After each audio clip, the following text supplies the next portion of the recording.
A galaxy is 99.999% empty space, and the photograph you grew up looking at, the bright swirl of 100 billion stars packed together so tightly they seem to blur into a single pool of light, is a lie.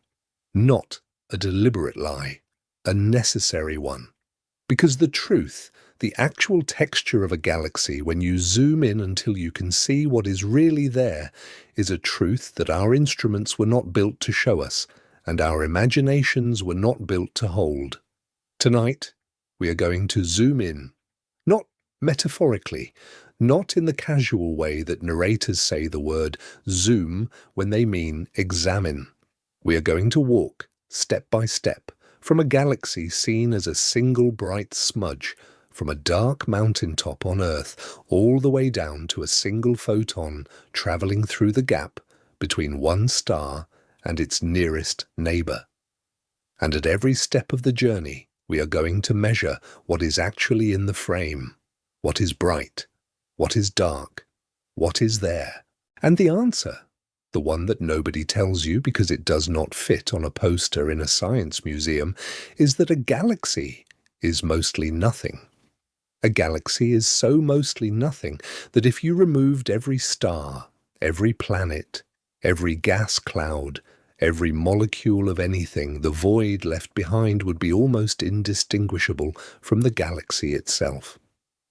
If this has you hooked, subscribe to the channel so you don't miss what comes next, because this story is just getting started. Drop a comment below. I want to know where in the world you're watching from, what time it is where you are, and your honest take on this. If a galaxy is nearly all empty space, what does that actually mean for the universe you think you live in? Tell me what you think. Now, settle in because we have a lot to unpack. Part 1. The lie your eyes tell you about galaxies. Every picture you have ever seen of a galaxy is, in a precise technical sense, dishonest. Not because the astronomer who took it was trying to deceive you. They were not. Every image of the Andromeda Galaxy, every deep-field photograph of the whirlpool, every panoramic mosaic of the Milky Way's disk arcing across a desert sky is a composition of real photons faithfully recorded. The dishonesty is not in the capture. The dishonesty is in the compression. When a camera, whether it is a human eye or a CCD on a space telescope, collects the light from a distant galaxy, it gathers photons that have been travelling in some cases for tens of millions of years, or hundreds of millions or billions. Those photons were emitted by stars scattered across a volume of space so large that no human metaphor can hold it honestly. But the camera does not care about the volume. The camera only cares about the direction from which the photons arrived, and all of the photons from a galaxy's worth of stars, no matter how far apart those stars are from each other in three-dimensional space, arrive at the camera from a very narrow cone of directions. They get funneled down by the geometry of the situation onto a small patch of the sensor. A patch that might measure, on a typical astronomical photograph, a few square millimeters. A patch that might measure, if the galaxy is far away, a single pixel. What the camera records is the total brightness of that patch. What it cannot record, because it cannot, is the depth of what is behind each pixel. When you look at the bright band of Andromeda on a sharp photograph, you are looking at the light from stars that are in three-dimensional space, separated from each other by distances measured in trillions of kilometers. Stars that are at the front of the galaxy, closest to Earth. Stars that are at the back of the galaxy, many hundreds of thousands of light years further away. Stars that are in the middle, at every intermediate distance. All of their photons compressed onto the same pixel. All of their distances collapsed into one apparent brightness. The result is that a photograph of a galaxy looks, to the human eye, like a fog of packed light, like a shimmer of stars so dense they cannot be separated, like a bright carpet.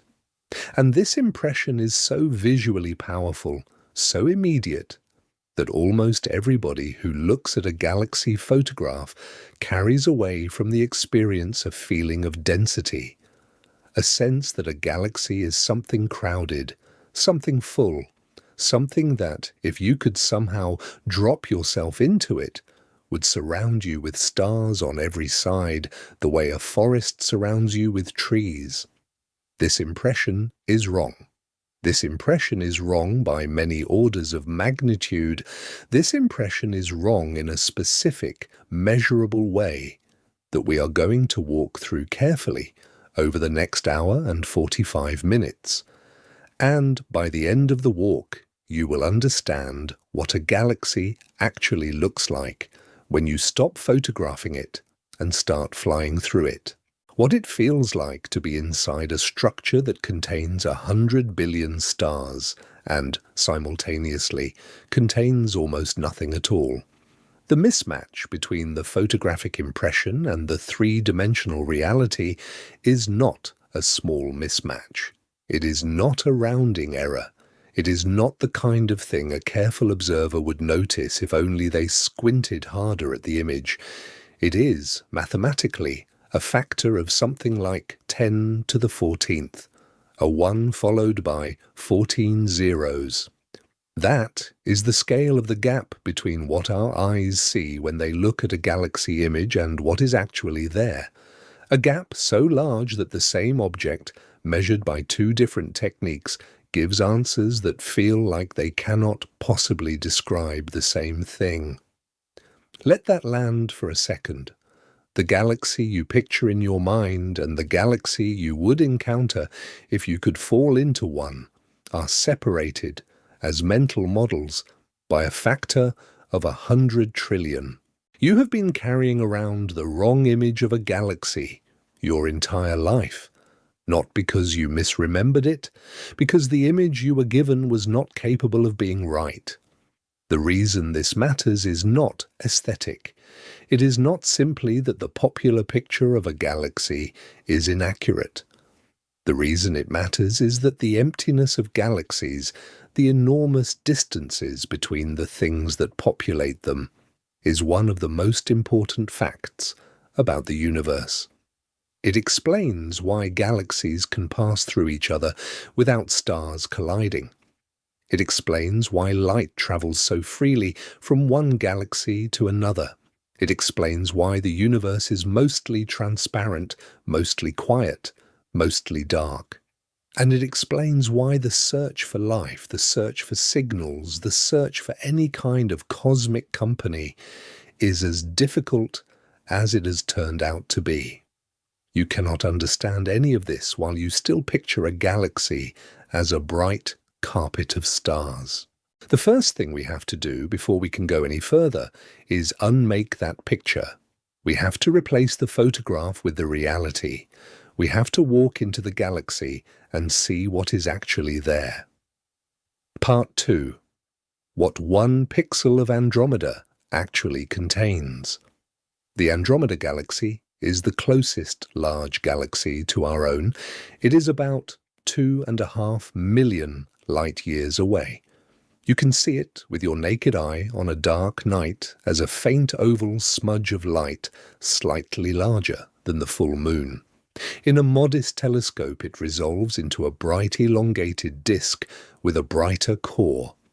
In a professional astronomical photograph stacked from many hours of exposure and filtered through multiple wavelengths, it resolves into a stunning spiral with dust lanes, star-forming regions, and 2 visible dwarf companion galaxies hanging beside it like reflections.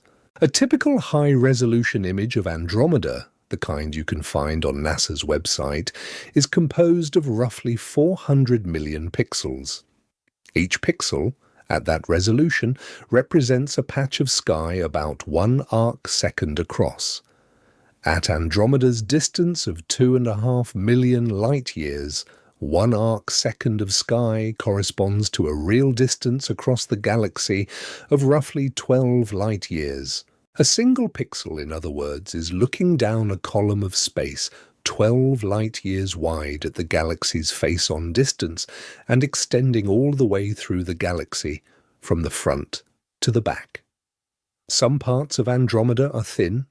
The outer disk is maybe 1,000 light-years thick.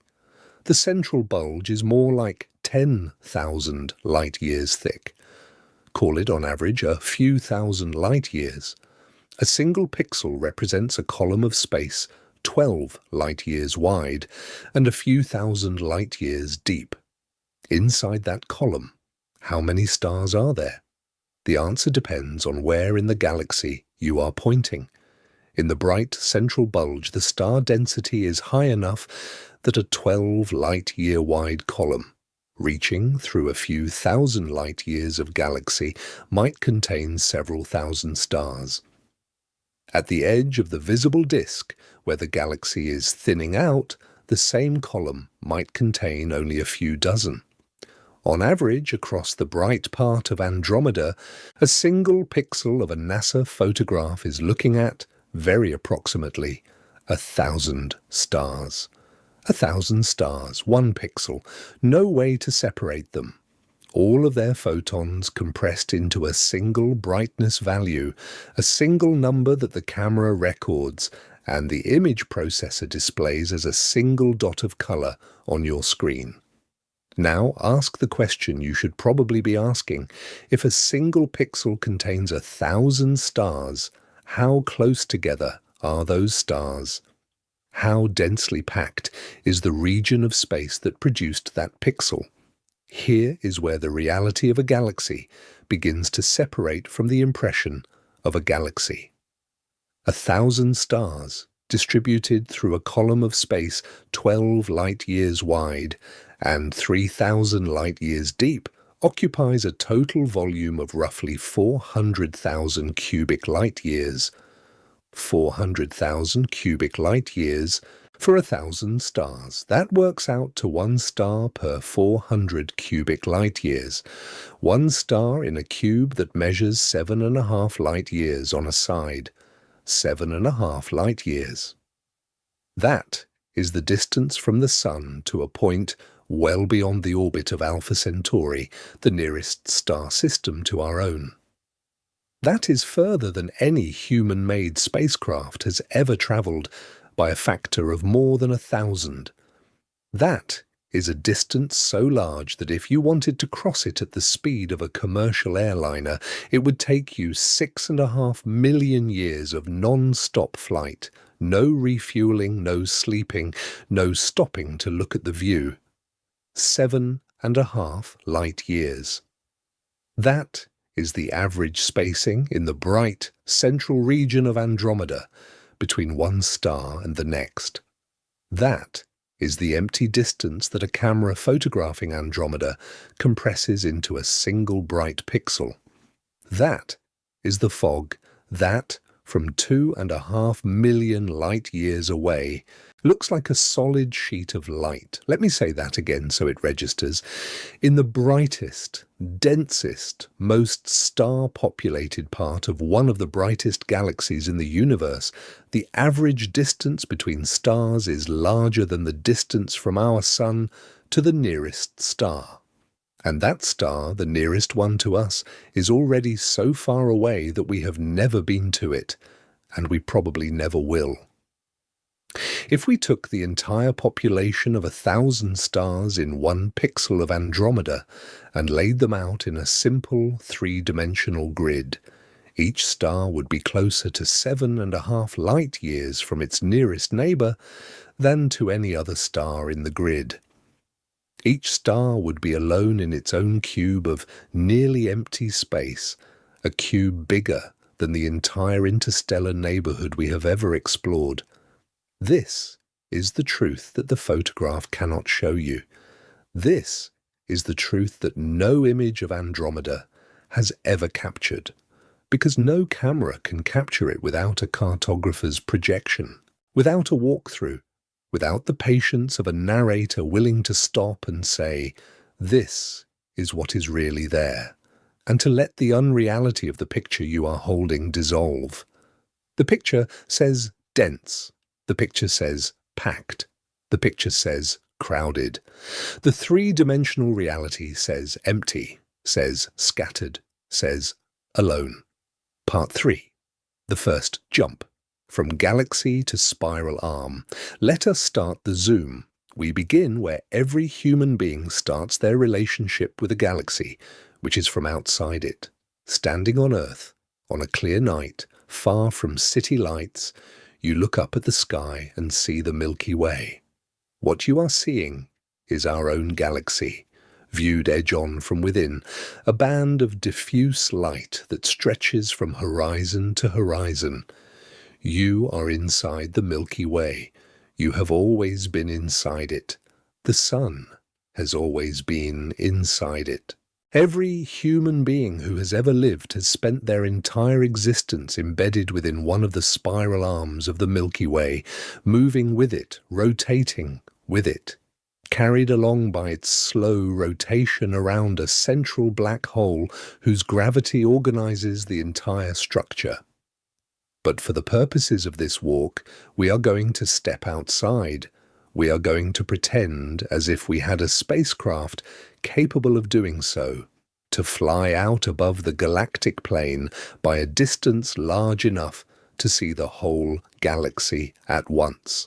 A few tens of thousands of light years above the sun's position, looking down, what we see, if we are patient enough to let our eyes adapt, is the Milky Way galaxy, as it would appear from above.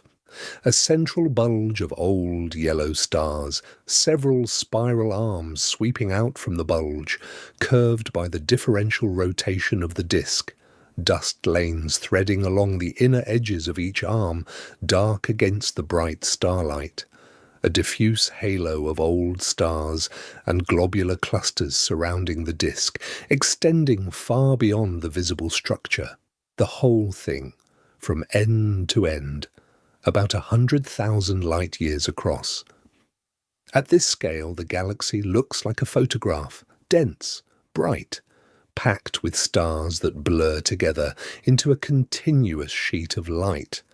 This is the visual impression we discussed in Part 2. It is the compression, the pixel-level averaging, the collapse of three-dimensional structure into two-dimensional luminance. You are too far away to see the gaps. You are too far away to see the structure.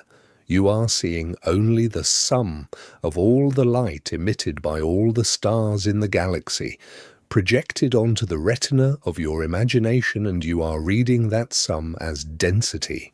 Now zoom in. As you descend toward the galaxy, the structure starts to resolve. The spiral arms, which at great distance looked like continuous bands of light, begin to show texture. The smooth sheen of starlight begins to break up into clumps. The arms themselves are not uniform. They are braided. They have knots. They have bright pockets where star formation is actively occurring and darker regions where the stars are older and dimmer. The galaxy is not a flat disk with uniform density. The galaxy is a complicated thing with internal substructure that only becomes visible when you get closer. Zoom in further.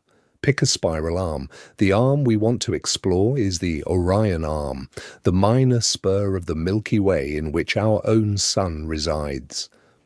As you descend toward the Orion arm, the arm itself begins to resolve into individual brightness centers, clusters, associations, groups of stars that formed together from the same molecular cloud, and that are drifting through the galaxy as loose, gravitationally unbound, traveling companions. Some of these clusters contain a few dozen stars, some contain a few thousand, some are visible from Earth with the naked eye as small bright patches in the sky. The Pleiades, the Hyades, the Beehive. These are real objects that you have seen, you just did not know they were pieces of the Orion arm. Zoom in further. Between the bright clusters, what is there? The answer is the thing that galaxy photographs cannot show you. Between the bright clusters, there is space. Vast, almost empty space. Space filled with a very thin scattering of individual stars, one every few light years or so.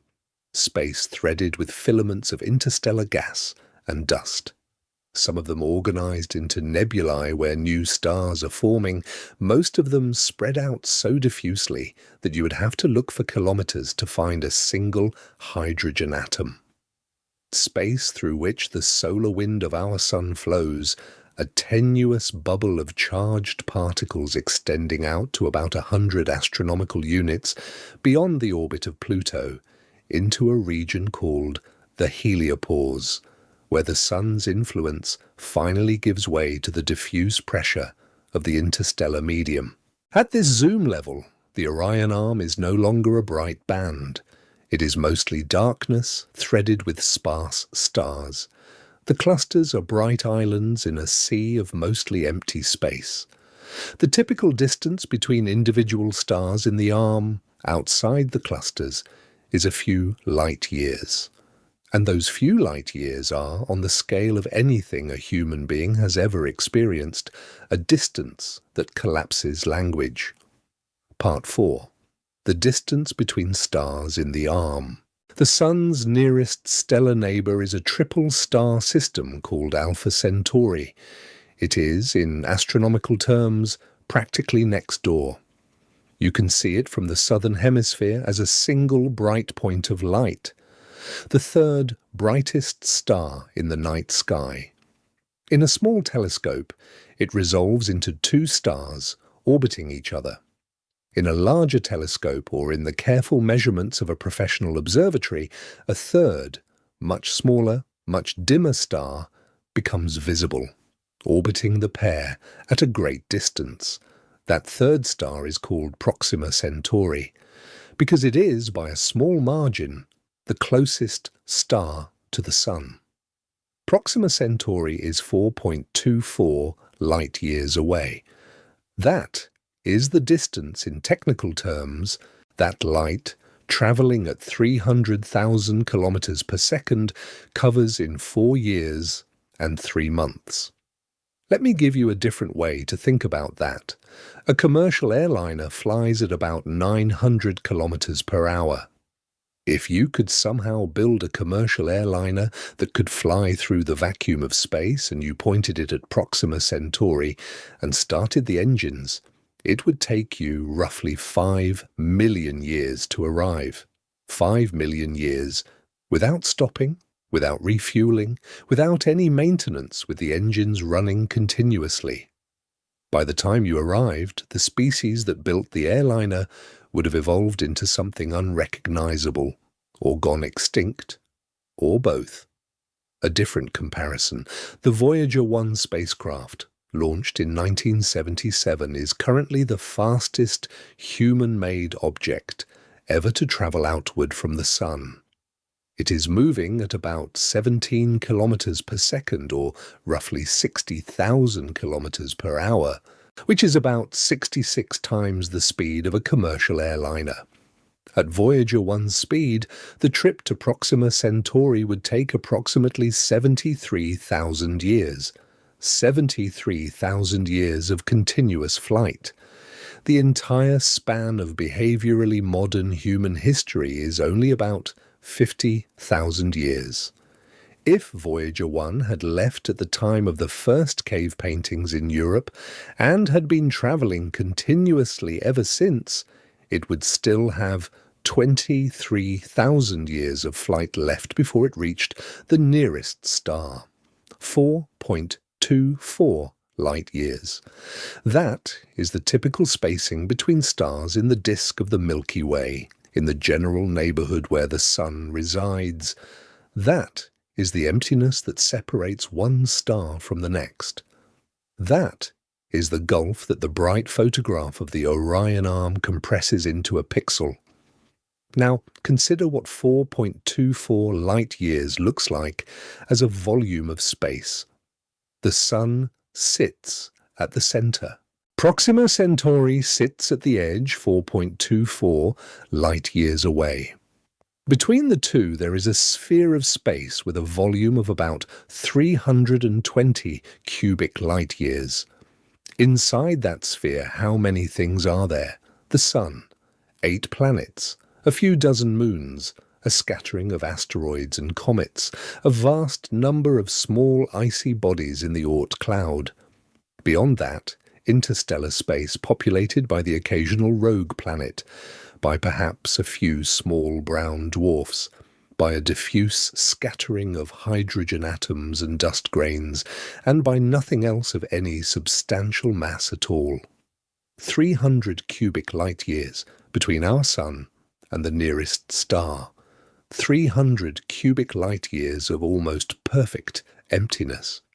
If you took all of the mass of everything inside that volume, including the Sun itself, and compressed it into a single object, that object would still be dwarfed by the volume of empty space it was drawn from. The ratio of mass to volume in the interstellar neighborhood of the Sun is smaller than the ratio of a single raindrop to the total water in all of Earth's oceans. And this is the dense region. This is the disk of a spiral galaxy, where stars are relatively common. This is the arm, the bright part of the picture, the place where the photograph shows a carpet of light. In the empty space between galaxies, the density is lower still, by factors that escalate the number faster than ordinary English can keep up with. Part 5. The cubic parsec that is almost perfectly empty. Let us stop for a moment and introduce a unit that astronomers use more often than light-years, even though it is less familiar to most people. It is called a parsec. A parsec is a distance of about 3.26 light-years, defined by a specific geometric relationship having to do with the apparent motion of stars across the sky. A cubic parsec, then, is a volume of space roughly 34 cubic light-years.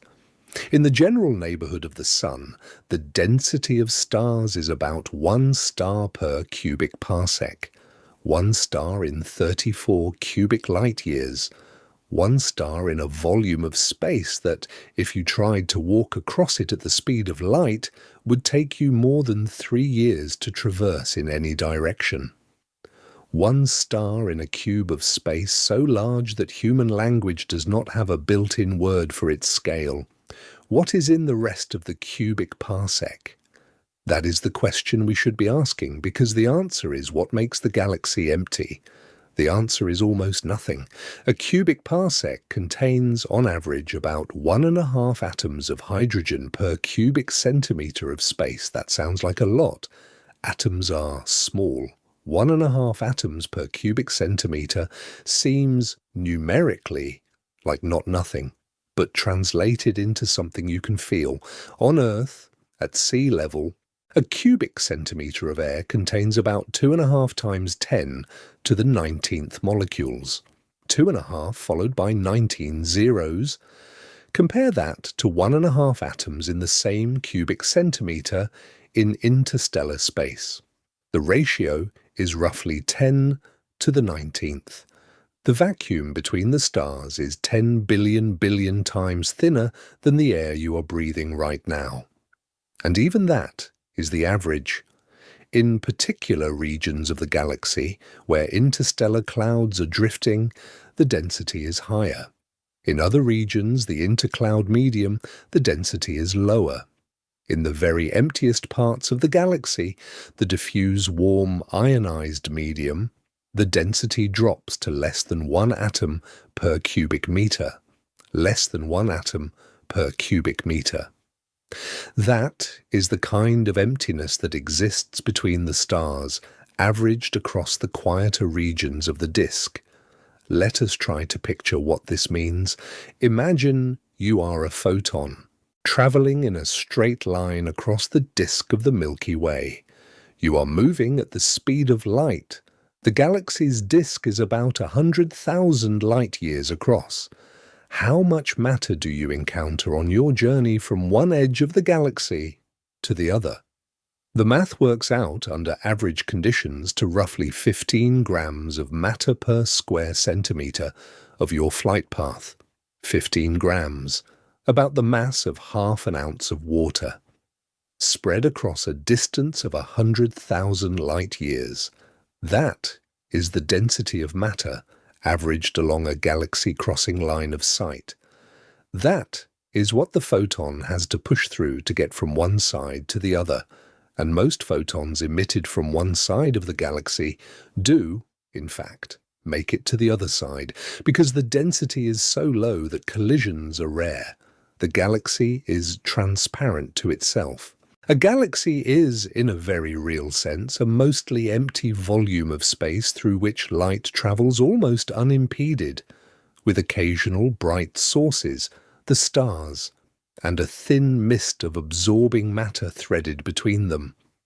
When you compare this to the mental image of a dense carpet of stars, the gap between impression and reality is hard to overstate.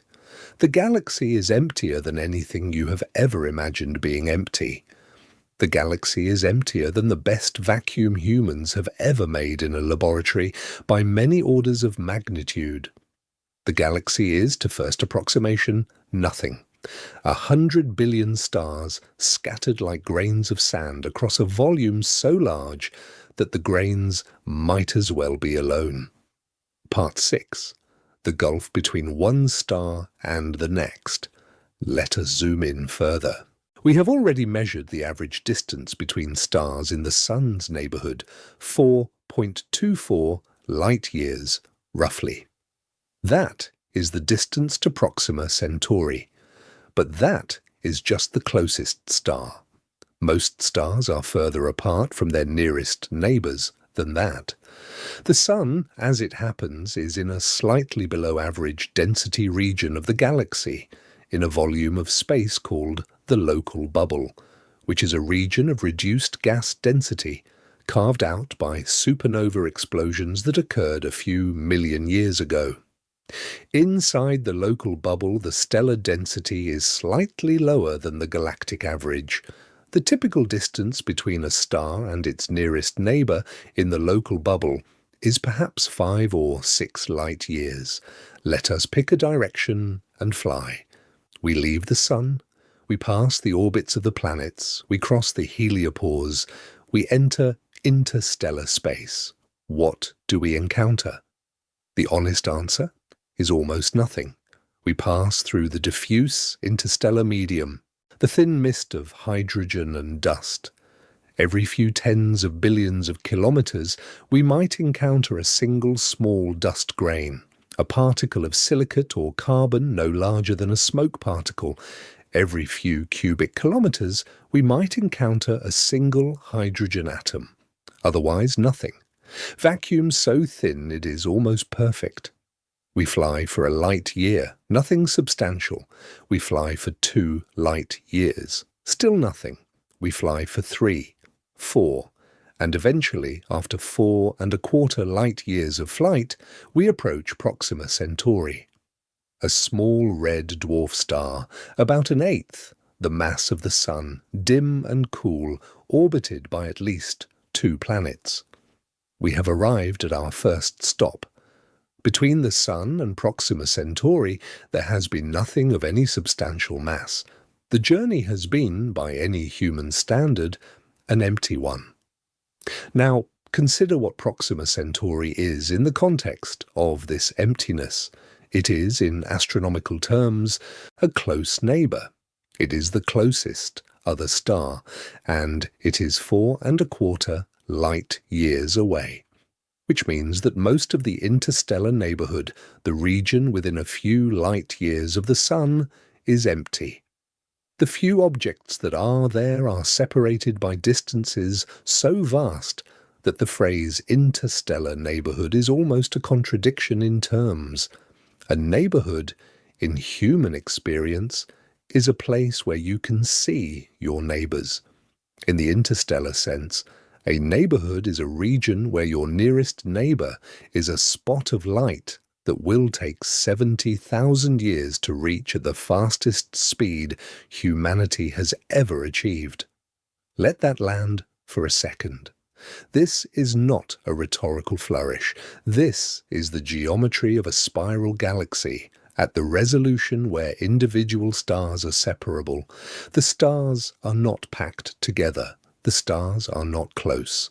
The stars are separated by gulfs of emptiness so large that every star is, to every other star, effectively unreachable on any timescale a biological organism can relate to.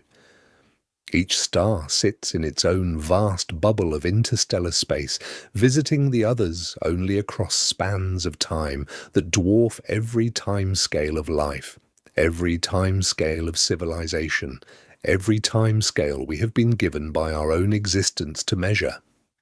Part 7. What light actually encounters on its journey?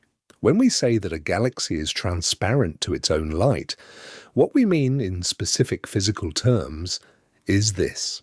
A photon emitted by a star on one side of the galaxy, travelling at the speed of light, can reach a star on the other side of the galaxy without being absorbed or deflected in the vast majority of cases. The photon does not bump into anything. The photon does not get scattered off of anything. The photon does not encounter any object large enough or dense enough to meaningfully interact with it over a journey of 100,000 light years. How rare is an interaction? Extremely rare. The cross-section of a hydrogen atom is about 10 to the minus 17th square centimeters. The density of hydrogen atoms along a typical galactic line of sight is about 1 per cubic centimeter on average, dropping to much lower in diffuse regions. Multiply those numbers together over a path length of 100,000 light years, and you find that the probability of a single hydrogen atom intercepting a given photon is somewhere around 1 in 1,000. Most photons make it across without ever encountering an atom. Most atoms sit undisturbed in their little patches of interstellar vacuum, while beams of starlight pass through them without either being affected. This is what it means for a galaxy to be mostly empty. It means that light travels through it almost unimpeded. It means that gravity is the only force that connects the stars to each other, and that connection operates across distances so large that it takes the orbital period of stars around the galactic center to be measured in hundreds of millions of years. It means that if two galaxies collide, which does happen, and is happening between the Milky Way and Andromeda, over the next several billion years, the stars of the two galaxies will pass through each other without colliding. No stellar impacts, no direct hits. The galaxies will interpenetrate like two clouds of mosquitoes flying through each other. The densities are so low that the probability of two stars hitting each other during a galactic merger is essentially zero. Zero.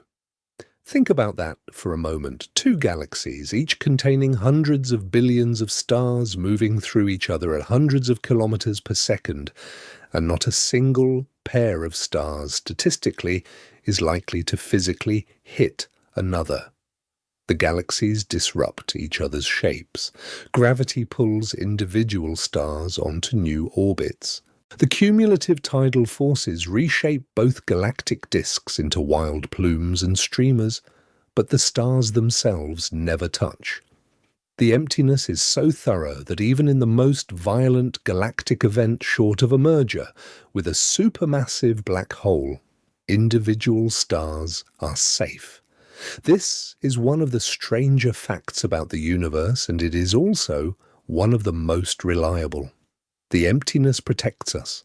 The vast interstellar distances mean that whatever happens elsewhere In the galaxy, most of it does not reach us. Supernovae explode, neutron stars collide, black holes accrete matter with spectacular violence, and we, embedded in our corner of the Orion Arm, mostly watch it all from far away, receiving the filtered, diluted, distant light as we go about our small-scale lives on a small-scale planet around a small-scale star. The interstellar medium is, among many other things, a kind of quiet room, a cosmic soundproofing, a void that softens everything. Part 8. The density illusion explained. By now, you may be asking a reasonable question. If galaxies are mostly empty, if stars are separated by gulfs of light years, if the density is so low that even galactic collisions do not produce stellar impacts, then why do galaxies look so bright? Why does the photograph of Andromeda show such a thick carpet of light? Where is all the light coming from, if there is so little there? The answer is a subtle one, and it is the answer that ties together everything we have walked through so far. The light comes from a huge number of stars, each one of which is very bright in its own right. One star, like our Sun, is an unimaginably powerful object. The Sun emits about 4 times 10 to the 26th watts of energy continuously for billions of years. That is a quantity of energy so large that it defies everyday comparison. It is the output of several billion of the largest nuclear power plants humans have ever built, sustained for the age of the Earth. 1 star. Now multiply that output by 100 billion stars. Now consider that all of the light from all of those stars is being emitted continuously, every second, for the lifetime of the galaxy. Now consider that the light, although diluted by distance, still reaches us in enormous total quantity. Because the galaxy is large and the aperture of our telescopes is large, and the total integrated light from 100 billion stars is, even after the dilution of distance, a detectable and even bright thing. In other words, the galaxy is bright because of the number of stars, not because of their density. 100 billion very bright things spread across a very large volume still produce a lot of total light. The light, compressed onto a two-dimensional image, creates the impression of density. But the density is an impression. The galaxy is bright and mostly empty at the same time. These two facts are not in conflict. They are two different measurements of the same object, viewed through two different techniques, producing two different, but equally true, descriptions of what is there. It is the difference between a photograph and a walkthrough. A photograph captures integrated light. A walkthrough captures three-dimensional occupancy. Both are real. Both tell you something about the object, but they tell you different things. And if you confuse one for the other, you will end up with a mental model of a galaxy that is off by 100 trillion, which is what most people have, which is the lie we were born into, which is the correction that this walk is meant to undo. When you understand that the galaxy is bright because it has 100 billion bright stars, not because those stars are close together, the universe starts to make more sense. You stop being surprised that light takes a long time to travel from one star to another. You stop being surprised that interstellar travel is hard. You stop being surprised that the search for extraterrestrial civilizations has not yet produced results. The emptiness of the galaxy is the reason all of these things are true. The emptiness of the galaxy is the geometry of the situation. It is the actual shape of the place we live in. Part 9. What darkness means at cosmic scale. There is a word that astronomers use carefully, a word that does not quite mean what it means in ordinary English. The word is dark. When an astronomer says that a region of space is dark, they do not necessarily mean that no light is there. Light is almost always somewhere. What they mean is that the region contains no bright sources, no stars, no galaxies, no hot gas clouds, nothing that emits enough radiation to be detected by a given instrument. Darkness, in the astronomical sense, is a statement about the absence of sources, not about the absence of photons. The galaxy, by this definition, is mostly dark. Most of the volume of a spiral galaxy is not occupied by any bright source. The dark regions between the stars, the interstellar medium, is transparent and mostly empty. It is crossed by photons from the bright sources, photons that pass through it and continue on their way, but it does not, itself, produce light. It does not glow. It does not shine. It is dark in the astronomer's precise sense of the word, and the darkness, measured as a fraction of the galaxy's volume, is enormous.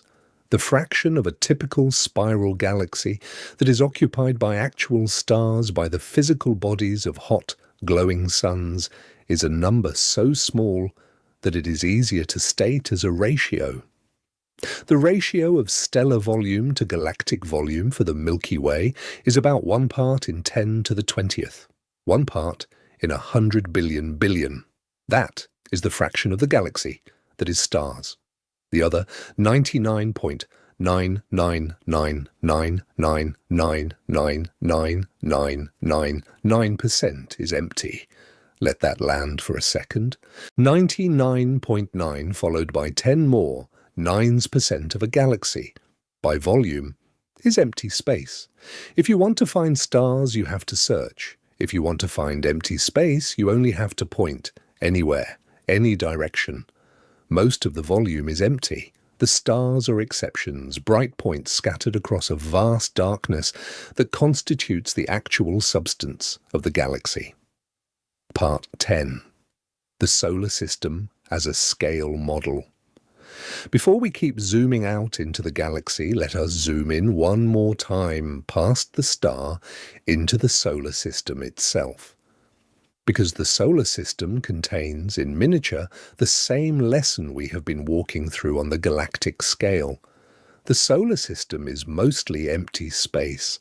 The objects in it, including the sun, including the planets, occupy such a tiny fraction of the total volume that the mental picture most people carry of the solar system is, again, wrong by orders of magnitude. The sun, at the centre, has a radius of about 700,000 kilometers. That is a large object. Not the largest object in the universe, not by a long stretch, but large by any planetary standard. The sun's radius is about 109 times the radius of the Earth. If you scaled the sun down to the size of a basketball, the Earth would be a pea about 26 meters away, and Neptune, the farthest planet, would be a marble almost 800 meters away. That is the scale of the planetary part of the solar system. At a basketball-size sun, 800 meters, a marble in a field, the furthest planet. Most of what is in between is empty. Between the sun and Mercury, empty. Between Mercury and Venus, empty. Between Venus and Earth, empty. Between Earth and Mars, empty. Except for the asteroid belt, which is itself so sparse that space probes can be flown through it without any special precautions because the odds of hitting anything are vanishingly small. Between Mars and Jupiter, vast emptiness. Between Jupiter and Saturn, emptiness. And on outward, through Uranus and Neptune, and out into the Kuiper belt, and out into the scattered disk, and out into the Oort cloud, all the way to the edge of the sun's gravitational influence, which is somewhere around 2 light years from the sun itself. 2 light years. That is the scale of the Sun's domain. From the center of the Sun outward to the farthest icy bodies that still orbit it is about 2 light-years of mostly empty space. And the outer part of that volume, the Oort cloud, is so sparsely populated that current estimates place the density at less than 1 cometary body per cubic kilometre in the densest regions, dropping to less than 1 per 1,000 cubic kilometres in the outer reaches. A person could stand on an Oort cloud comet and see, most of the time, nothing but the distant Sun, a bright point no brighter than a typical planet viewed from Earth, and beyond it, the unchanging backdrop of the stars. This is what the solar system actually looks like. Not the textbook diagram where the orbits of the planets are drawn as concentric circles on a single page, creating the impression of a compact assembly. The textbook diagram is a schematic, not a map. The real solar system, laid out at true scale, stretches across a volume of space almost unimaginably larger than the sum of the sizes of the objects in it. Between each planet is an interval of emptiness so vast that spacecraft have to coast for years to cross it. Between the outer planets and the heliopause is an even larger interval. Between the heliopause and the next star is an interval larger still. And the emptiness of the solar system is not empty of things. It is just empty enough that, on human scales, the things are effectively undetectable. A few comets, here and there, a scattering of dust, a very thin solar wind, gradually losing pressure as distance from the Sun increases. The occasional interstellar object that drifts through from outside, like Oumuamua in 2017 or 3I/Atlas more recently. These are the things that fill the emptiness.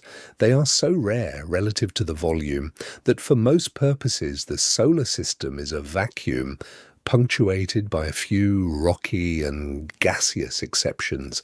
This solar system, with its long intervals between planets and its even longer reach out to the Oort cloud, is nested inside an interstellar neighbourhood of 4 to 5 light-years of near-perfect emptiness to the nearest other star. And that neighbourhood is nested inside a spiral arm of the galaxy, which is itself nested inside the galaxy as a whole. At every scale, the pattern is the same.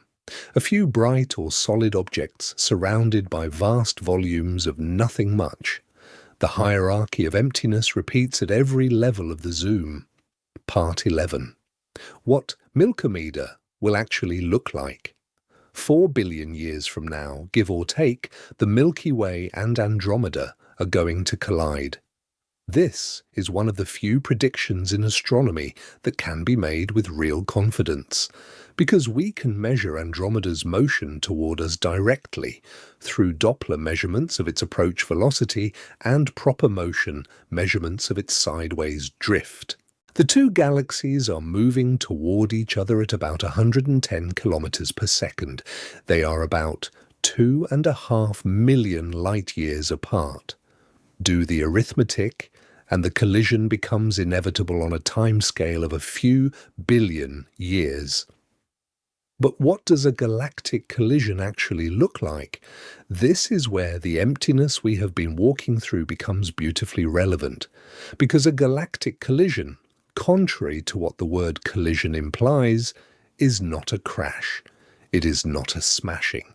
It is not two solid objects hitting each other and breaking apart. A galactic collision is the passage of two enormous, mostly empty volumes of space through each other, with the occasional gravitational perturbation and almost no direct physical impact. When Andromeda and the Milky Way collide, the stars of each galaxy will pass through the stars of the other galaxy without any of them, statistically, touching. The probability of a direct stellar collision during a full galactic merger is so small that astronomers can calculate it exactly, and the answer is that you would expect, at most, a handful of stars out of the combined hundreds of billions to end up within grazing distance of each other. In most cases, even those near encounters would be passages at distances much larger than the sizes of the stars themselves. Two stars flying past each other at a distance of a few astronomical units is a near miss by astronomical standards and a near infinite distance by any human standard.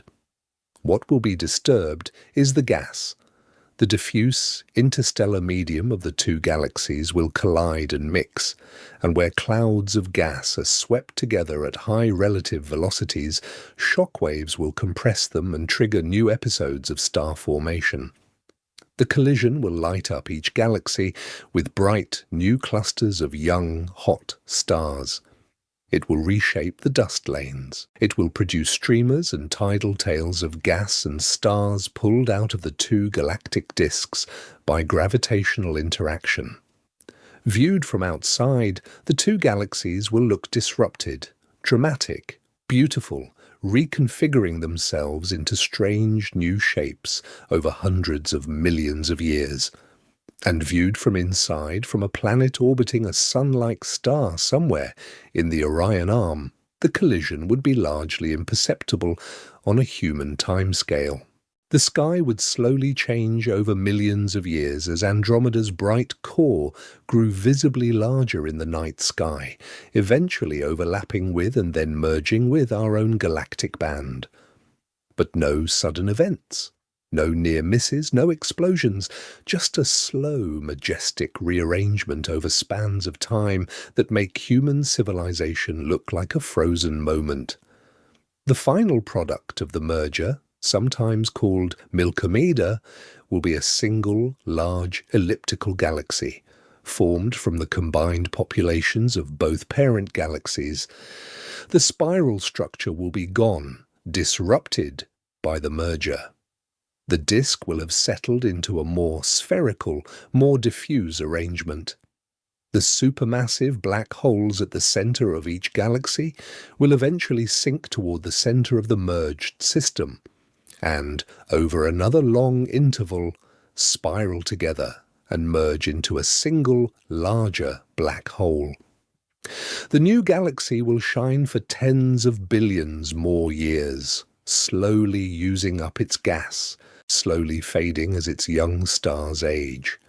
And throughout this entire transformation, the stars themselves will remain separated by the same kinds of distances we have been measuring. 4 light years, 7 light years, 10 light years. Whatever the exact spacing, the fundamental geometry will not change. Stars in Milkomeda will be as isolated from their neighbors as stars in the present-day Milky Way. The merger will not make the galaxy denser in a meaningful sense. It will make it larger. It will make it more structurally chaotic at first and then more settled.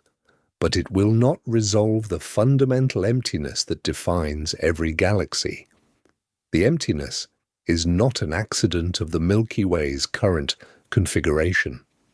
The emptiness is a feature of what galaxies, in general, are. If anyone is still on Earth in 4 billion years, and if they are still looking up at the sky on clear nights, the sky will be more spectacular than ours. Andromeda will be overhead, a vast glowing wash of light covering a quarter of the heavens. The two galaxies will be visibly interacting, their structures distorted by gravity into new shapes. New stars will be forming in bright clusters visible to the naked eye. The galactic merger, which is a catastrophe only on the largest cosmological scales, will be, from any inhabited planet, a slow light show that nobody will live long enough to see the whole of. Generations of observers will pass the knowledge of what is happening down to their descendants, who will watch the next incremental change, who will pass it on to theirs. The merger will unfold on timescales that dwarf any civilization, and inside all of this grandeur the same lesson will hold. The galaxies are mostly empty. The collision is mostly the interaction of gas and gravity, not the interaction of solid matter. The stars, even during the most violent phase of the merger, remain isolated. The emptiness preserves them. Part 12. Why we have not heard anyone else. The emptiness of the galaxy is, among many other things, a partial answer to a question that has puzzled scientists and philosophers for decades. Where is everybody? The galaxy is old.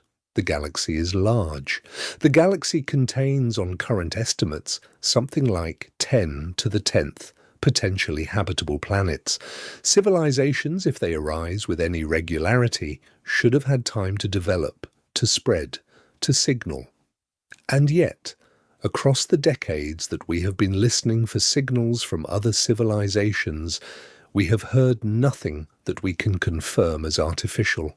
No broadcasts, no structured signals, no unambiguous markers of technological activity. Silence. The emptiness we have walked through in this video does not answer the question by itself, but it provides a piece of the context that any answer has to fit into.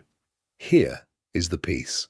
Even if there were a technological civilization transmitting at the power of our most powerful radar transmitters, operating on another planet orbiting another star in the Milky Way, the signal reaching Earth would be, by the time it arrived, extraordinarily faint.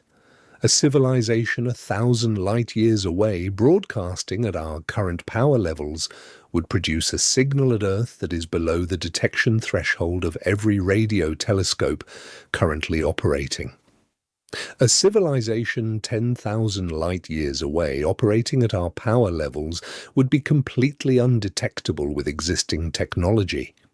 The distances are the problem. The emptiness is the problem.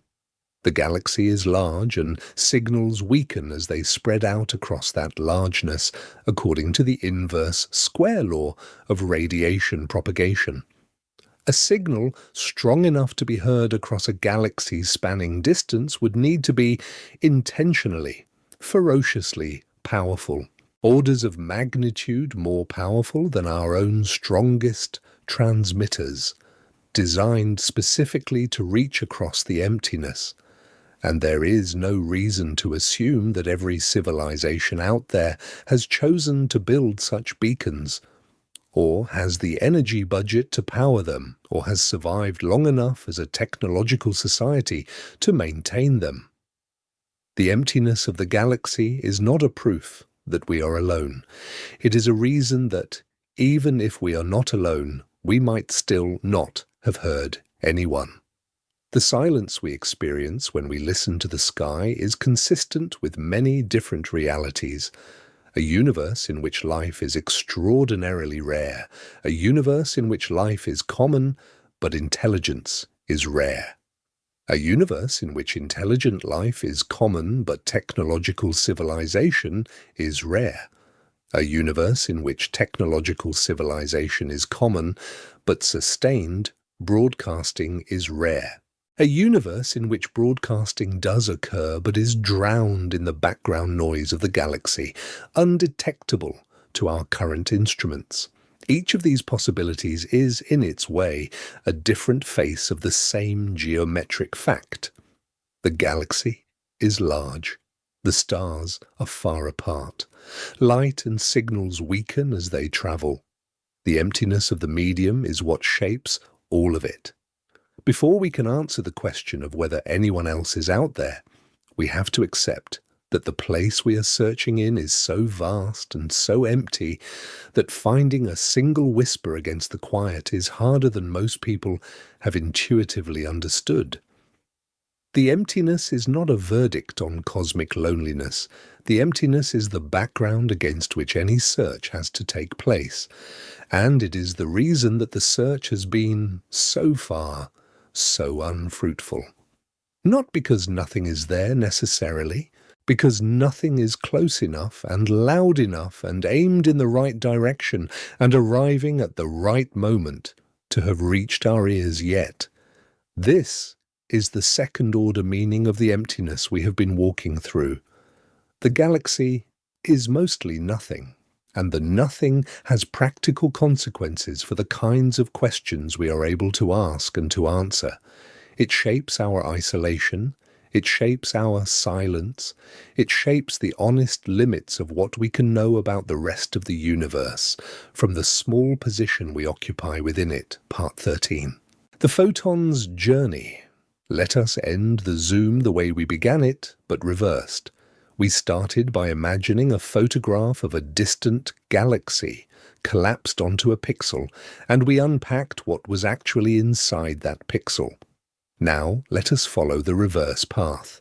Imagine a photon emitted from the surface of a star somewhere in the disk of the Milky Way. That photon's journey, from the moment of emission to the moment of absorption or escape, is a journey through the emptiness we have been describing. Let us walk with it. The photon is born in the photosphere of a star. The photosphere is a thin layer, only a few hundred kilometers deep, where the star's interior plasma becomes transparent enough for light to escape. Inside that layer, a photon is produced by the relaxation of an electron from a higher energy level to a lower one, or by thermal emission from hot ionized gas, or by some other microscopic process. The photon leaves the photosphere moving at the speed of light, heading in a direction that is more or less random with respect to the star's surface, but becomes, from the star's perspective, a beam radiating outward into space. The photon passes through the star's chromosphere, a low-density layer above the photosphere, where the temperature rises mysteriously, and then through the corona, an even hotter and even less dense outer atmosphere where the solar wind is launched. Within a few stellar radii, the photon is in the solar wind, moving outward through a medium that, while very hot, is also very thin. The photon is moving fast enough that it has effectively left the star and is now in interstellar space, or very near it. For the next many years, depending on which direction the photon is heading, it will travel through the interstellar medium without encountering any substantial obstacle. If it is heading toward another star, it will eventually, in most cases, reach a zone near that star where the density begins to rise again, and it will either be absorbed by a particle or scattered. But for most photons emitted in most directions, the journey is much longer.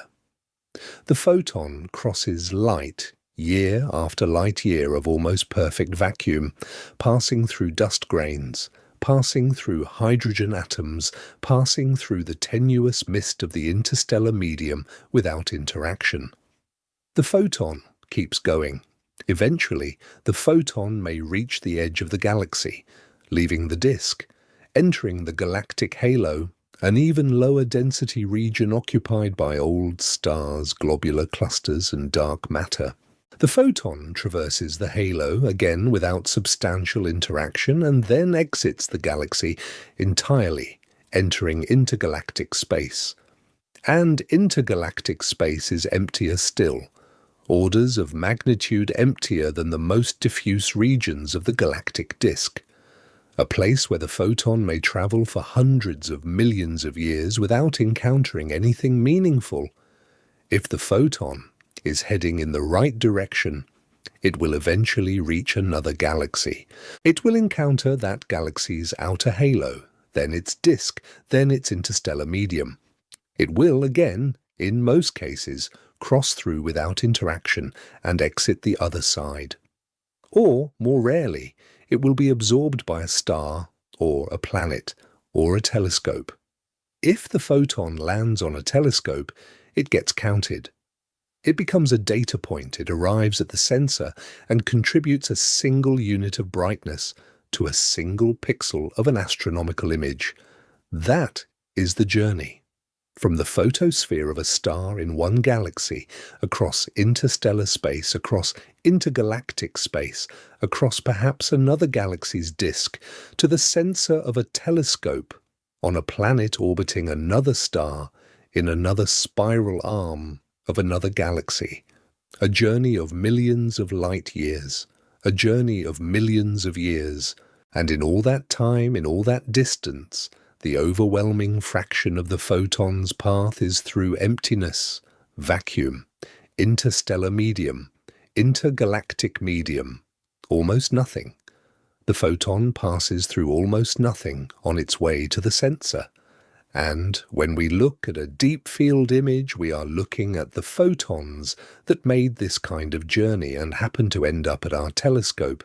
Each of those photons has a story. Each of them is a survivor.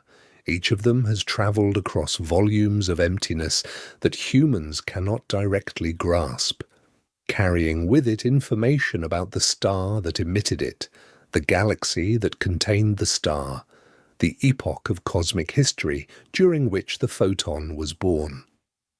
And all of this information is available to us now, because the emptiness is transparent, because the galaxy is mostly nothing, because light can travel across galactic distances without being interrupted. The emptiness is not a deficiency. The emptiness is what makes astronomy possible. A denser galaxy would absorb its own light. A denser universe would be opaque. The visibility of the sky, the transparency that allows us to see galaxies billions of light years away, is a direct consequence of the fact that space, at every scale, is mostly empty.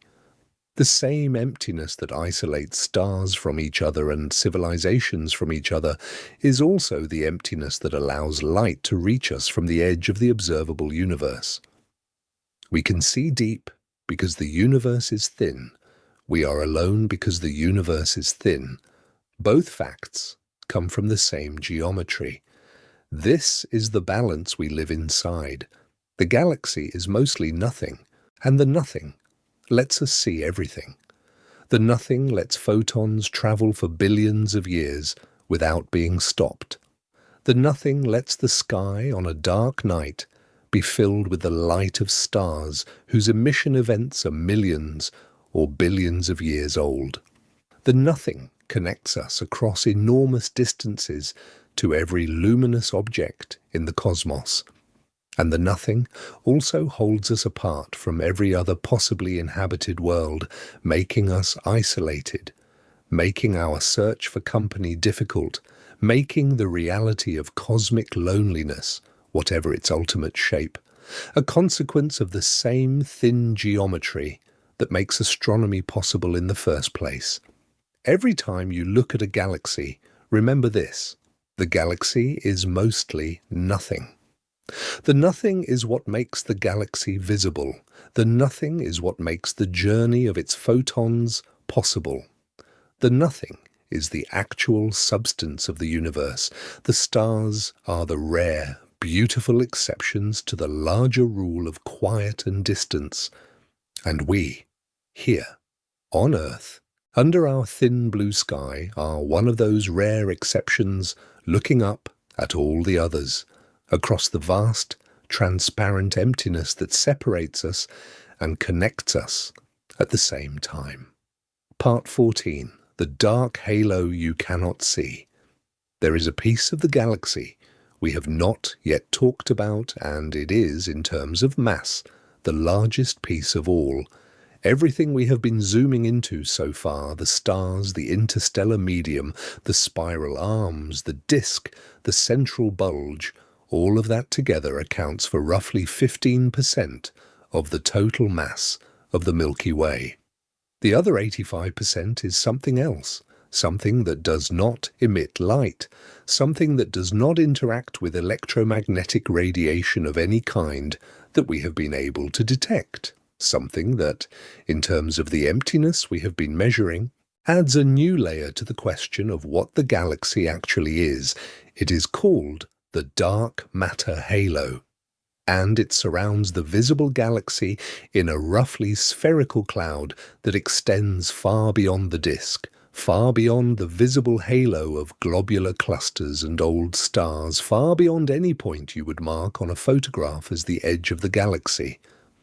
The dark matter halo of the Milky Way, based on the kinematics of satellite galaxies and the rotation of the outer gas disk, extends out to roughly 300,000 light-years from the galactic center.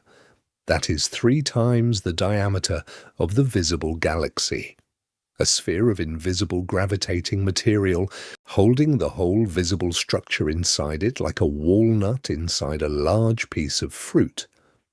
What is dark matter made of? We do not know.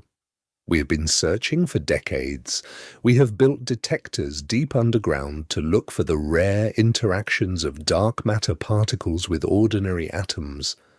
We have built particle accelerators to try to produce dark matter candidates in controlled collisions. We have stared at the cosmic microwave background and at the rotation curves of galaxies, and at the structure of galaxy clusters, all looking for signatures of what the dark matter is. And after 40 years of this work, we know what dark matter is not more than we know what it is. It is not ordinary matter. It is not any of the 3 known neutrino flavors. It is not dead stars or faint red dwarfs or rogue planets. It is some new form of matter that the standard model of particle physics does not contain. Whatever it is there. Its gravitational effects on the visible galaxy are the most robustly documented observations in modern cosmology. The outer parts of spiral galaxies rotate faster than they should if only the visible matter existed. The velocity dispersion of galaxies inside clusters is higher than it should be based on the visible mass alone. The gravitational lensing produced by clusters bends light more than the visible mass can account for. Every independent line of evidence points at the same conclusion. There is more there than meets the eye, and the more than meets the eye is the dominant component of the galaxy's mass. Now consider the implications for the emptiness we have been walking through. We said earlier in this video that about 99.9 followed by 10 nines% of the galaxy, by volume, is empty. That calculation considered only the visible matter, the stars and the gas and the dust. It did not consider the dark matter halo. The dark matter halo is even more diffuse than the visible matter. It does not clump into stars. It does not concentrate into dense clouds. It spreads itself across the entire halo volume, thinly, smoothly, a roughly uniform distribution that extends hundreds of thousands of light-years in every direction. The density of dark matter in the solar neighborhood is about 0.4 giga-electronvolts per cubic centimeter. In more everyday units, that works out to roughly 1 dark matter particle of the kind most theories predict, every few cubic centimeters. A handful of particles per liter of space, thinner than the air we breathe by a factor almost too large to state cleanly. And this density is the highest you find anywhere near the Sun. Further out in the halo, the density drops further still to values that approach 0 at the outer edge. The dark matter, in other words, makes the galaxy larger than we see and fills that larger volume with an extra form of emptiness. A different kind of emptiness, an emptiness filled with something, yes, but something whose somethingness is so faint and so diffuse that it cannot be seen, cannot be touched, cannot be interacted with by any of the chemistry of life. The dark matter halo is there. We know it is there. We cannot see it. We cannot feel it. And the galaxy, properly understood, is not a structure that ends at the outer edge of the visible disk. The galaxy is the whole halo, extending 3 times further than the visible part, filled with a ghostly presence that we infer but cannot directly observe. This is another layer of what the galaxy looks like when you zoom in. Not just mostly empty in the sense of having vast gaps between stars, also extending into an even larger volume where the dark matter lives, which is itself almost perfectly empty, which contains the bulk of the galaxy's mass but produces none of its light. The galaxy is a bright, small visible part embedded inside a vast invisible part, and the invisible part is, by mass, by volume, by any reasonable accounting, the actual galaxy. The visible part is the tip of the iceberg, the glow that emerges from the bulk. Every time you look at a galaxy photograph, remember that you are seeing only the luminous fraction of a much larger structure. The structure you see is embedded inside a dark halo that extends 3 times further than the picture shows. The picture captures the bright part. The actual galaxy includes the part that does not photograph. Part 15. The scale of the whole zoom. Let us take one last walk. Start with a photograph of Andromeda hanging on a wall. In the photograph, the galaxy is a bright pinwheel, about the size of a dinner plate. It is dense, it is packed, it is beautiful, and it is deeply wrong about its own geometry. Let us imagine now that we could walk into that photograph, that we could step through the print and onto the surface of the image at the edge of the visible disk and begin to explore. At first, nothing seems strange. The photograph at the scale of the entire galaxy is a reasonable summary. As we begin to move toward the center, we see spiral arms resolving out of the general glow. We see bright clusters emerging from what had looked like smooth gradients. We see dark lanes of dust threading through the brightness, unmistakably showing the texture of the disk. The galaxy is starting to look real, but then we zoom in further. We pick a spiral arm and we zoom past the clusters, past the bright pockets of star formation, into the space between the clusters. And what was brightness at the broad scale becomes, at this scale, darkness threaded with distant points of light. The arm itself, which at zoomed-out scale looked like a continuous glowing river, resolves into mostly space, sprinkled with stars that are, at the resolution we have reached, separated from each other by distances that feel impossibly large. We keep zooming. We pick one of the distant points, we move toward it. The point resolves into a star, and the star turns out to have a solar system of its own, with planets and moons and asteroid belts and comet clouds. And we zoom further. We pick a planet, we move toward it. The planet resolves into a world with continents and oceans and clouds and weather. And we zoom further, and we land on the surface. And we find, if the planet is the right kind, grass and trees and animals and perhaps even people, and if one of those people is looking up at the sky, we realize that we have closed the loop. The sky they are looking at is the same sky we are looking at, the same galaxy, the same vast empty structure. The whole zoom is possible because of the emptiness. Every step we took, we were moving through mostly empty space. Between galaxies, empty. Between stars in the galaxy, empty. Between planets in the solar system, empty. Between moons and asteroids, empty. The zooming through is possible because the structure is, at every scale, dominated by vacuum. The objects are exceptions, small, dense things embedded in much larger volumes of nothing. The emptiness is the medium through which everything moves. And now, here is the final question. If we started on the surface of a planet, zoomed out through the solar system, through the galaxy, through the universe, all the way back to the photograph hanging on a wall, what have we learned about the photograph? We have learned that the photograph is a projection, a compression, a summary of a vastly more complicated three-dimensional reality. The photograph is not wrong in the sense of being fabricated. It is accurate about the total brightness of the galaxy integrated over the frame.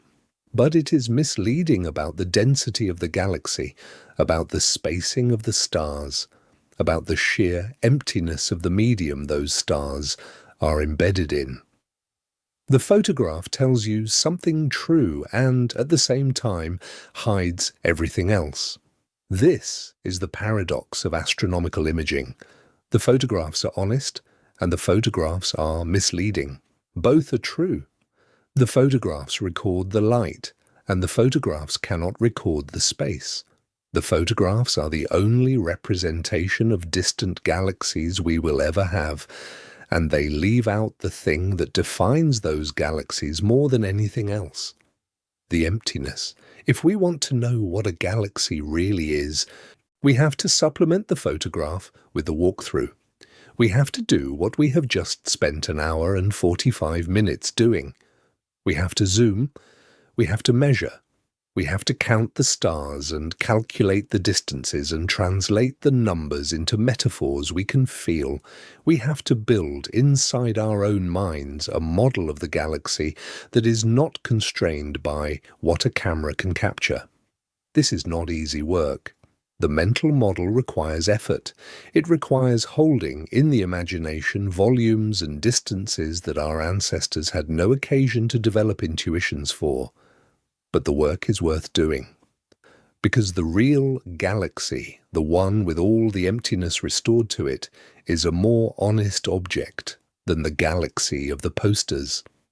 The real galaxy tells us something accurate about where we live. The poster galaxy, however beautiful, tells us something that is not quite true. And you are allowed to carry both in your head. You can love the photographs, you can enjoy the spiral arms of Andromeda, or the whirlpool, or the sombrero, rendered in all their compressed glory on the pages of books and the screens of computers. You can have those images, and you can still also have the knowledge that behind each image is a reality far stranger, far lonelier, far emptier than the image itself can show. Part 16. The exceptions to the emptiness. Everything we have walked through so far has been about how empty a galaxy is. The vast gaps between stars, the sparse interstellar medium, the dark halo that extends invisibly outward, the almost perfect vacuum through which light travels for millions of years without interruption. That has been the thesis. That has been the correction to the poster picture. But there are exceptions. There are places inside a galaxy where matter does concentrate, where objects do sit close together, where the emptiness gives way to something denser. Those exceptions are worth walking through because they help define the rule. They show you what a galaxy looks like when, for once, it is locally crowded. And they help you understand why the rest of the galaxy, by contrast, is as empty as it is. The most important exceptions are called globular clusters. A globular cluster is a tightly bound spherical collection of stars, typically containing anywhere from 100,000 to 1,000,000 members, all gravitationally bound into a compact ball, roughly 100 light-years across.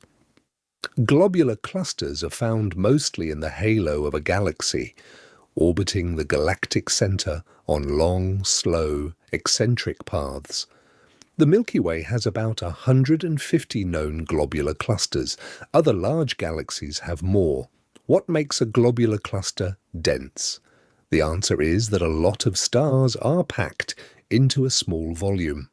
A typical globular cluster has, in its core, a stellar density hundreds to thousands of times higher than the density of stars in the Sun's neighborhood.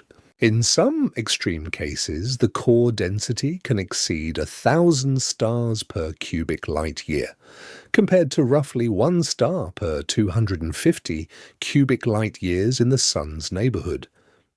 If you lived on a planet orbiting a star in the dense core of a globular cluster, your night sky would be different from ours in ways that are hard to imagine. Instead of a handful of visible stars at naked eye brightness, you would see thousands of bright stars distributed across the sky, many of them so close that they would appear to your eye as nearly disks rather than points. The night would not really be dark. The combined starlight would illuminate the ground faintly, casting soft, multi-directional shadows. Astronomy, as a science, might never have developed on such a world. The sky is too bright to see beyond it. But even here, even inside the densest concentrations of stellar matter that galaxies produce, the emptiness has not gone away. It has only been compressed. 1,000 stars per cubic light year means that the typical distance between stars in such a cluster is about 1/10 of a light year, or roughly 1,000 times the Earth-Sun distance. That is still, by any Earth standard, an enormous distance. 1/10 of a light year is roughly 6,000 astronomical units. It is further than the outer edge of the Oort cloud. A star and its nearest neighbour in a dense globular cluster core are still separated by a gulf that exceeds the entire range of our solar system, many times over. Globular clusters are the denser exception, and even the dense exception is mostly empty. The ratio of stellar volume to cluster volume, even inside the densest cores, is still effectively zero by any human intuition. The stars are closer than they are in the Sun's neighbourhood, but closer in this context still means thousands of times further apart than any terrestrial scale. The galaxy, in other words, cannot escape its own geometry.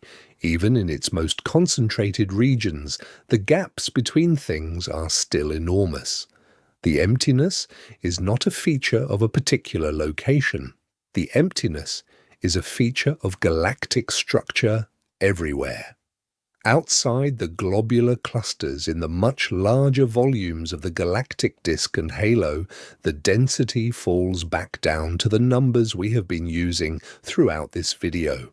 1 star per few hundred cubic light years, 1 atom per cubic centimetre of interstellar gas. 99.9 followed by a long string of nines, % of the volume empty by any reasonable measure. The globular cluster is the exception that proves the rule. Even the denser places in the galaxy are not dense, they are only relatively dense, and the relative density is still, by any honest measurement, almost indistinguishable from vacuum. Part 17. The galactic centre up close. There is one place in the galaxy where the density does become genuinely dramatic. It is the central few light years around the supermassive black hole at the heart of the Milky Way, a region that contains the object officially designated Sagittarius A star. This is the densest stellar environment in our galaxy, and it is in some ways the most extreme environment any known astrophysical structure produces short of the interiors of stars themselves. Sagittarius A star is a black hole of about 4 million solar masses. It sits, as far as we can tell, almost perfectly still at the gravitational centre of the Milky Way. Around it in orbit is a dense population of stars called the S-cluster, which contains perhaps a few dozen massive young stars and an unknown but probably much larger number of fainter, older ones. These stars orbit Sagittarius A star on highly elliptical paths, some of them swooping in to within a few times the Earth-Sun distance of the black hole at closest approach, then racing back out to distances of thousands of astronomical units before swinging in again. Their orbital periods range from a few years to a few decades. If you could visit the centre of the galaxy, Standing on a hypothetical platform in stable orbit around Sagittarius A star, the view would be unlike anything you have ever seen. The sky would be filled with stars, not a few thousand as on a dark Earth night, but tens of thousands, packed together so densely that entire regions of the heavens would appear as continuous sheets of starlight. Through this blaze of stellar activity, the black hole itself would be invisible to the naked eye, marked only by the peculiar way the stars moved around an apparently empty region of space, their orbits betraying the presence of something enormous and dark at their center. This is, among all the regions of the galaxy we could visit, the one that most resembles the popular mental picture of what a galaxy looks like: a dense sky, a crowded environment, a place where the stars are, in some sense, actually close together. And yet, even here, the emptiness persists. The density of stars in the central parsec around Sagittarius A star is roughly 100 million times the local stellar density in the Sun's neighborhood. 100 million times denser. That sounds impressive, but it still works out, by simple arithmetic, to an average distance between stars of about 1,000 astronomical units, or roughly 1/100th of a light year. Not much by galactic standards, still enormous by any Earth standard. Even in the densest stellar environment in the galaxy, stars are still separated by more than the full diameter of our own solar system. The central parsec is the exception to every other exception. It is the densest place in the galaxy, and it is still, at the honest measurement, empty space with scattered stars embedded in it. The fabric of the galaxy, even at the heart of its gravitational singularity, does not close ranks. The stars remain separated. The emptiness continues, in attenuated form, all the way down to the event horizon of the black hole itself. Beyond that event horizon, the geometry of space changes. The emptiness question no longer applies in any ordinary sense. What sits inside the event horizon is, by definition, outside anything our current physics can describe. But even approaching that boundary from outside, the galaxy we see is recognizable. A scatter of stars in a mostly empty volume, brighter and denser here than anywhere else. Still, fundamentally, the same kind of structure. Part 18. Rogue planets and the invisible population. We have been talking about stars as if stars were the only kind of object that fills a galaxy. They are not. Galaxies contain, by estimates that have been growing steadily over the last decade, at least as many rogue planets as they contain stars. Rogue planets are gas giants, rocky worlds, or intermediate-sized bodies that are not orbiting any star. They drift through interstellar space on their own, unanchored, cold. Dark, mostly invisible to any current instrument short of a gravitational microlensing event. How do rogue planets form? Two main ways. The first is that they form the way any planet does orbiting a young star, but are then gravitationally ejected from their planetary system by interactions with other planets or with passing stars. The second is that they form on their own, by direct gravitational collapse from dense fragments of interstellar clouds, without ever having a host star at all. Both processes happen, both contribute, and the combined population of rogue planets in the Milky Way, based on microlensing surveys and theoretical modeling, is estimated at somewhere between 100 billion and 1 trillion objects, comparable to the total number of stars, possibly larger. What does this mean for the emptiness picture we have been building? It means that when we say the galaxy is mostly empty, we were being slightly generous about how crowded it is. In addition to the 100 billion stars and their handful of still-bound planets, there is an equal or larger population of free-floating dark worlds, some of which are Earth-sized, some of which are Jupiter-sized, all of which are effectively invisible. Every point in the galaxy, including the regions we think of as interstellar space, may contain at any moment a nearby rogue planet that we do not know is there. But even with this correction, even adding 1 trillion more bodies to the galactic inventory, the emptiness does not meaningfully shrink. The reason is simple. 1 trillion rogue planets sounds like a lot, and it is. But distributed across the volume of the galaxy, 1 trillion objects in 7 million cubic kiloparsecs of space works out to a density so low that the average distance between a rogue planet and its nearest neighbor is still several light years. A rogue planet is not typically close to any star. A rogue planet is not typically close to any other rogue planet either. The rogue planet population is, like the stellar population, a sparse scattering embedded in a vast emptiness. Adding them to the galaxy does not make the galaxy crowded. It just adds another layer to the same sparse arrangement. And this matters because it tells us something about what the honest inventory of the galaxy looks like. The galaxy is not just stars. The galaxy is stars, and brown dwarfs, and rogue planets, and ejected asteroids, and dust grains, and diffuse gas, and dark matter, all distributed at various concentrations across an enormous volume. Most of that volume is still empty. Most of the dark objects are still far from each other. The galaxy remains, at honest measurement, mostly nothing. But the mostly nothing is, if we are being thorough, slightly more populated than the star-only count suggests. There are dark, cold, lonely worlds drifting between the stars, moving through the emptiness on trajectories that may never bring them into close contact with any other significant object. They, too, are part of the inventory of what a galaxy is, part 19.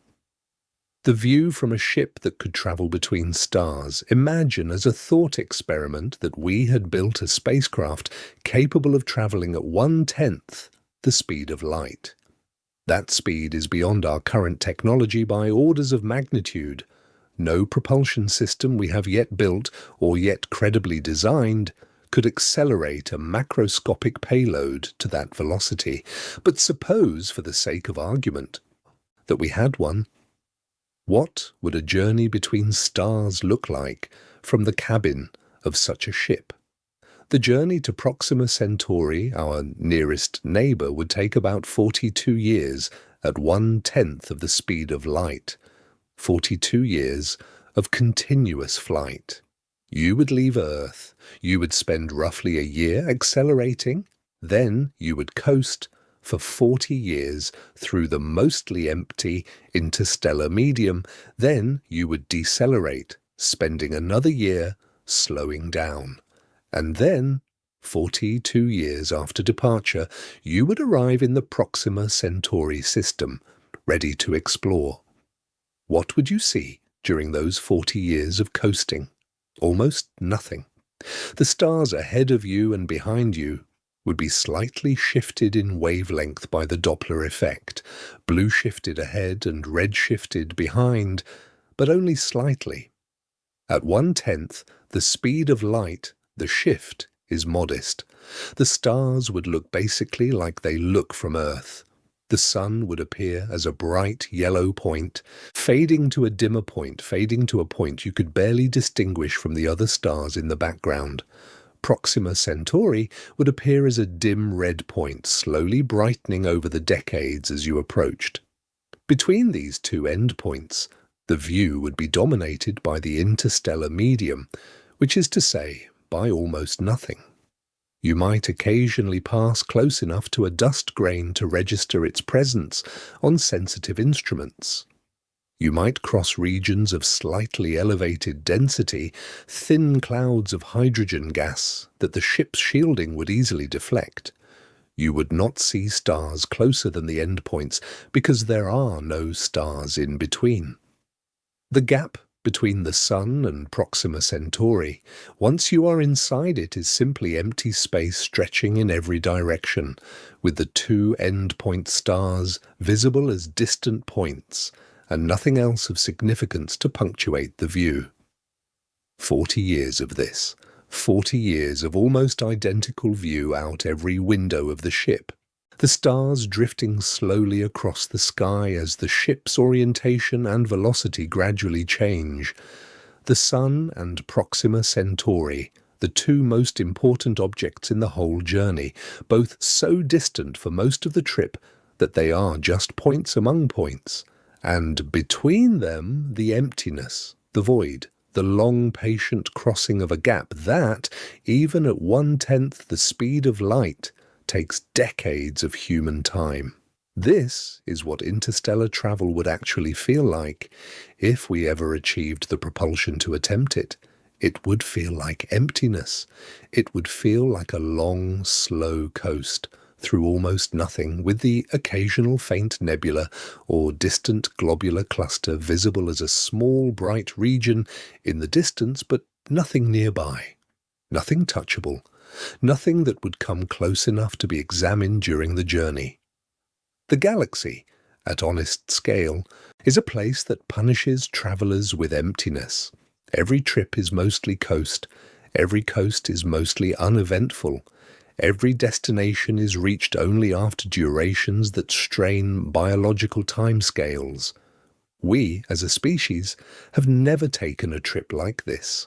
Our longest human-scale journeys, the Apollo missions to the Moon, lasted about a week. The longest robotic missions, like Voyager and the Mars rovers, span decades but do not carry human crews. No human being has ever travelled for decades through mostly empty space toward a destination too distant to see clearly. And if we ever do, we will be doing it at the mercy of the galaxy's geometry. A geometry of vast distances, negligible densities, and long, slow crossings. A geometry that, whatever propulsion we invent, will always require time, will always require patience, will always remind us, through its unblinking emptiness, that the scale of what we are crossing is not a human scale. Part 20. The final measure. Let us try to say, in the simplest possible way, what a galaxy is when you zoom in all the way. A galaxy is a volume of space, roughly disc-shaped, roughly 100,000 light-years across, containing roughly 100 billion stars. Each star is, on average, about 5 light-years from its nearest neighbour. Each 5 light-year gap contains, for the most part, nothing. A thin mist of hydrogen and dust, yes. Occasional rogue planets, yes. A diffuse flux of cosmic rays and neutrinos and photons from all directions, yes. But no substantial mass. No solid objects. No places where a spacecraft could land. No structures that could be approached and examined. No matter that would resist the passage of an incoming beam of light. The galaxy, in this honest description, is not crowded. The galaxy is not packed. The galaxy is not a bright carpet. The galaxy is a sparse population of stars, each one brilliantly bright in its own right, but separated from its neighbours by gulfs of emptiness that no intuition native to Earth can fully hold. And the gulfs are transparent. The gulfs are thin. The gulfs are the medium through which all the light we see when we look up at the night sky travels, mostly unimpeded, from the stars that emitted it to the eyes or instruments that detect it. And inside this sparse arrangement we sit, on a small planet, around a small star, in a relatively quiet region of one spiral arm. looking out at the rest of the structure across the same emptiness that defines the structure, seeing only what is bright, because that is what our instruments can detect, missing most of what is there, because most of what is there is dark. The galaxy is mostly nothing. That is the summary, 5 words. Everything else we have said in this video is elaboration and evidence and context for those 5 words. A galaxy is mostly nothing, and the nothing is the substance. When you look up at the sky tonight on a clear night far from city lights, and you see the band of the Milky Way stretching from horizon to horizon, remember this.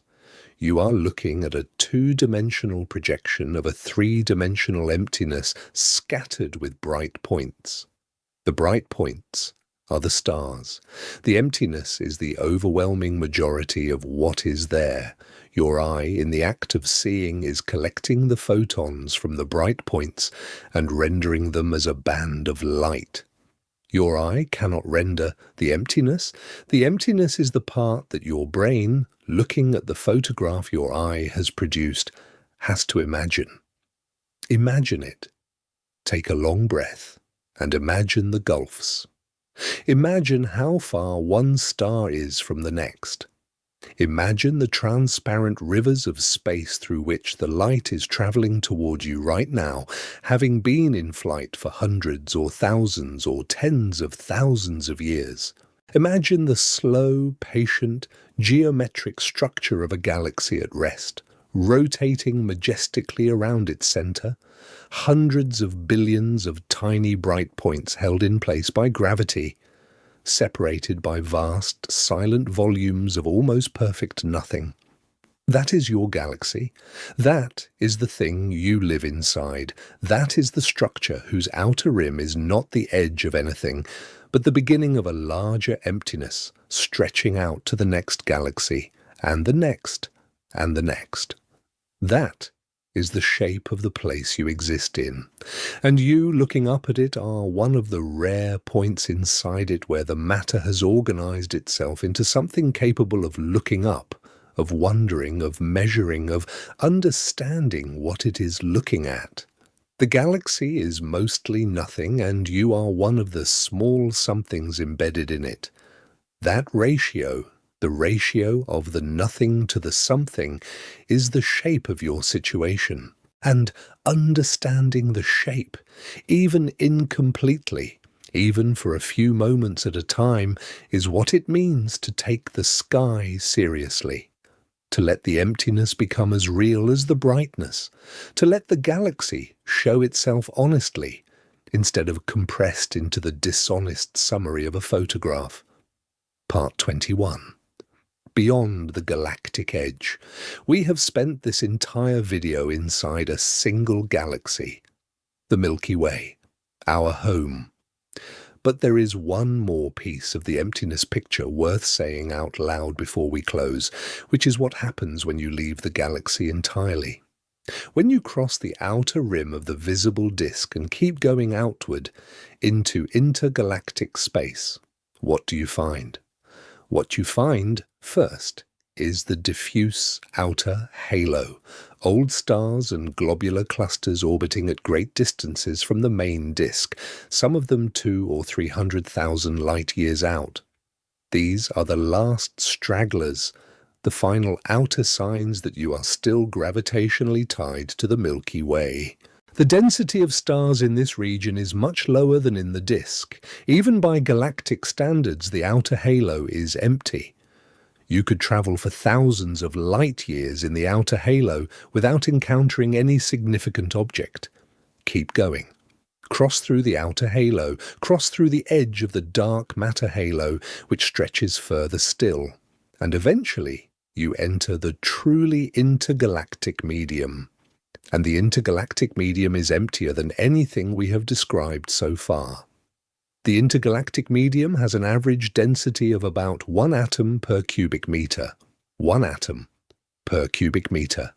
That is thinner than the interstellar medium of the galactic disk by a factor of about 1,000. That is thinner than any laboratory vacuum we can produce with existing technology. That is closer to perfect vacuum than anything that exists anywhere on Earth. And this is what you have to cross to reach the next galaxy. 2.5 million light-years of it to get to Andromeda. More for any other large galaxy. The nearest galaxy cluster beyond our local group is the Virgo cluster, about 54 million light-years away. The distance from the Milky Way to Virgo is 54 million light-years of near-perfect intergalactic vacuum. If you think the galactic disk is empty, the intergalactic medium is emptier still, and if the intergalactic medium is empty, the cosmic voids, the enormous dark regions of space between superclusters of galaxies, are emptier again. The universe at the largest scales is not a continuous fabric, it is a web. Filaments of galaxies strung across voids of almost perfect nothingness, voids tens or hundreds of millions of light-years across, through which you could travel in any direction and encounter nothing. No galaxy, no cluster, no structure of any kind. The emptiness we have been walking through, the 99.9 followed by 10 9% of the galaxy that is empty, is just a local sample of a pattern that extends all the way up to the largest scales of the universe. The universe, from the distance between stars all the way up to the distance between superclusters, is mostly nothing. At every scale we can measure, the density of luminous matter is vanishingly small compared to the total volume. At every scale, the rule holds. Emptiness is the medium. Brightness is the exception. This is the largest scale lesson the zoom can teach. When you zoom into the smallest scales, you find empty cubic parsecs with a single star embedded in each one. When you zoom out to the largest scales, you find empty voids with a single filament of galaxies embedded in each one. The structure is self-similar in its emptiness. At every scale of the universe, most of the volume is empty. The bright things are scattered sparsely across that emptiness. The ratios differ depending on the scale, but the qualitative picture does not change. The universe is mostly dark. The universe is mostly quiet. The universe is mostly space, with occasional luminous exceptions. And we, on our small planet around our small star in our relatively quiet arm of our relatively quiet galaxy, are one of those exceptions. We are a small bright something in a much larger, mostly empty field. We are, in cosmic terms, an outlier. A rare event, a corner of the universe where matter has clumped together densely enough and stably enough to support the kind of chemistry that eventually produces the kind of organism capable of looking up and noticing the emptiness. This is not a discouraging fact. It is a clarifying one. Understanding the emptiness at every scale does not make us smaller. It just clarifies where we are. We are where the matter is. The rest of the universe, which is to say most of it, is where the matter is not. And the contrast between where we are and where we are not is what gives our existence its particular shape. We are, all of us, inhabitants of the dense exceptions to the cosmic rule of emptiness. And from inside those dense exceptions, we look out at the rule itself. And we try, using instruments and imagination and patience, to understand what we are seeing. What we are seeing, if we let the zoom play out all the way, is a universe whose dominant feature is emptiness, whose most common substance is nothing, whose largest structures are voids, not filaments, and whose bright parts, the galaxies, the clusters, the stars, the planets, the organisms, are the minority condition. We are the rare case. And the rare case is where we live. The sky has a great deal to say right now, and it is saying most of it in silence. The silence is not the failure. The silence is the structure.